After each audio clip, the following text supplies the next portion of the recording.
Bismillahirrahmanirrahim. Assalamualaikum warahmatullahi wabarakatuh. Alhamdulillahilladzi an'ama bi nikmatil iman wal islam wassalatu wassalamu ala sayyidina Muhammadin khairul anam wa ala alihi wa ashabihi wa tabi'ihi ala dawam. Asyhadu an la ilaha illallah wahdahu la syarikalah wa asyhadu anna Muhammadan abduhu wa rasuluh la nabiyya ba'dah. Amma ba'du. Alhamdulillah, tiada kata yang lebih indah yang patut kita ucapkan di awal majelis ilmu ini kecuali ucapan syukur kehadirat Allah Subhanahu wa taala, karena atas berkat rahmat, nikmat dan karunia-Nya kita tetap diberi kesehatan untuk bisa bertemu dan semangat untuk tetap menuntut ilmu.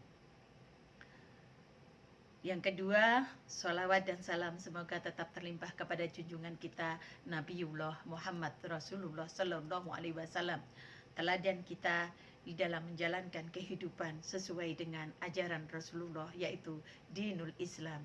Laqad kana fi Rasulillahi uswatun hasanah. Kaum muslimin rahimakumullah, dalam kesempatan ini mohon izinkanlah saya untuk mengajak saudara-saudaraku sekalian mengingat kembali bagaimana cara Rasulullah berpuasa, agar pada tahun 2021 ini kita dapat menjalankan ibadah puasa dengan sebaik-baiknya, dan seluruh amalan puasa kita, amal sholat kita, sedekah kita, dan kebaikan-kebaikan kita menjadi amalan yang makbul yang diterima oleh Allah Subhanahu wa taala.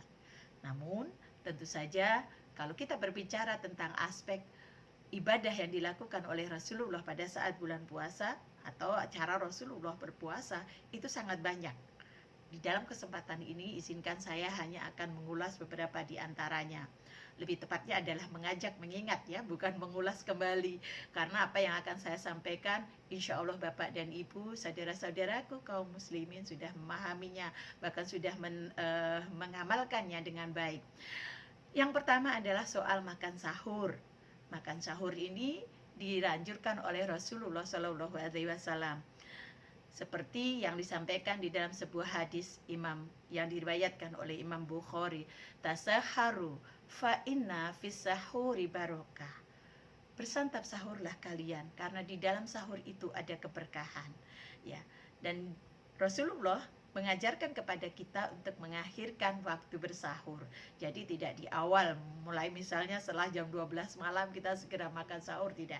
Tetapi justru diakhirkan. Seperti diceritakan dalam sebuah riwayat Sa'id bin Sabit.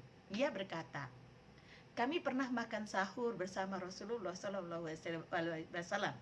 Kemudian kami melaksanakan sholat. Lalu saya, dalam hari ini adalah Sa'id bin Sabit, bertanya, berapa lamakah jarak antara keduanya, antara makan sahur dengan sholat?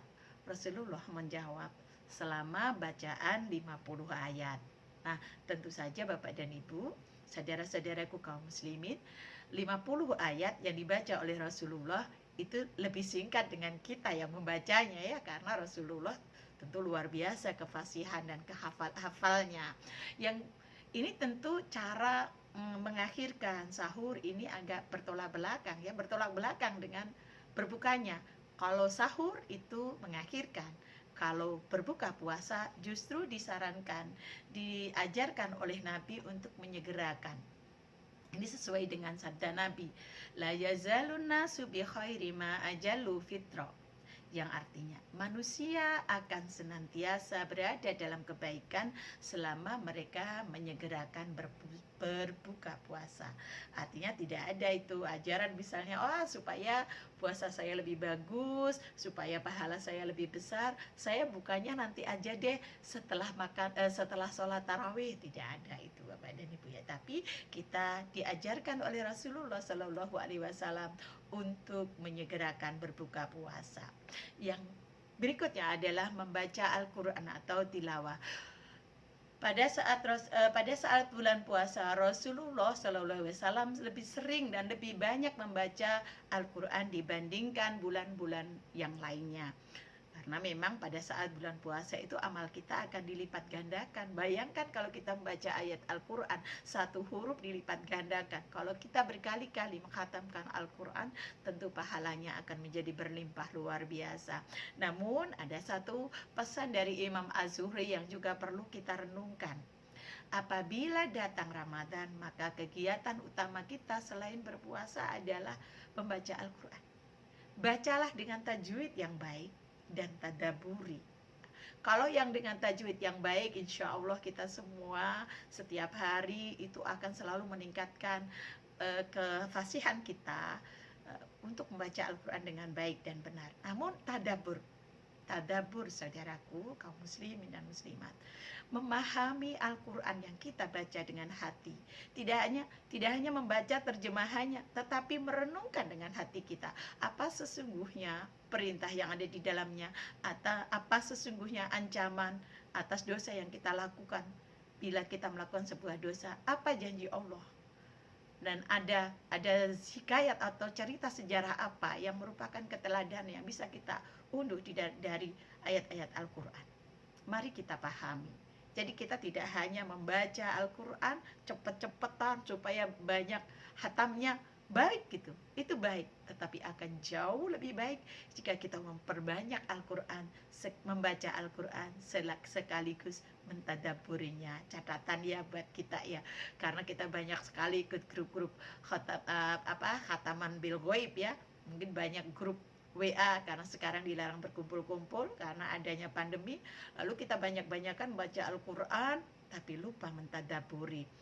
Baca Al-Quran saja sudah mendapatkan pahala yang luar biasa. Apalagi lah kalau kita mentadaburi lalu mengimplementasikan, menerapkan apa yang diajarkan di dalam Al-Quran itu di dalam kehidupan sehari-hari. Dan yang terakhir yang saya sampaikan adalah tentang bersedekah.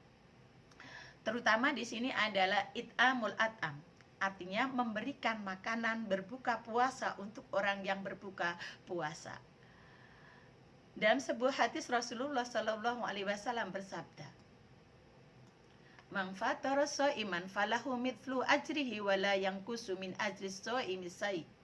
Artinya, barang siapa yang memberikan makanan berbuka kepada orang yang berpuasa, maka baginya pahala seperti orang yang berpuasa tersebut, tanpa mengurangi sedikit pun pahala orang yang berpuasa itu. Tidak peduli apa yang kita berikan, apakah itu hanya segelas teh, sebutir kurma, atau bagi Bapak Ibu yang lebih mampu menyediakan makanan yang istimewa, makanan yang kita makan sehari-hari yang sangat kita sukai, misalnya kepada orang yang tidak mampu, yang mungkin di dalam kehidupan sehari-harinya mereka jarang menikmati. Berikan yang terbaik, agar Allah juga memberikan balasan yang terbaik untuk kita. Jangan memberikan yang kita sudah yang kita tidak begitu suka, memberikan sesuatu yang tidak berguna lagi buat kita. Tidak seperti itu ajarannya. Berikanlah yang terbaik supaya Allah memberikan yang terbaik. Bapak dan Ibu, selain hal-hal yang di atas, tentunya amalan-amalan seperti sholat tarawih, iktikaf, dan tetap menjaga lisan dan hati, mata kita dari hal-hal yang dilarang oleh Allah dan dilarang di dalam ajaran Islam, tetap harus kita lakukan. Demikian yang bisa saya sampaikan. Saudara-saudaraku kaum muslimin dan muslimat, mohon maaf atas segala khilaf. Terima kasih. Semoga apa yang saya sampaikan hari ini mengembalikan ingatan kita, memberikan kita untuk menjalankan ibadah puasa dengan sebaik-baiknya. Semoga Allah menerima amal ibadah puasa kita dan amalan-amalan lainnya, mencatatnya sebagai amal ibadah. Wallahul muwaffiq ila aqwamit thoriq. Wassalamualaikum warahmatullahi wabarakatuh.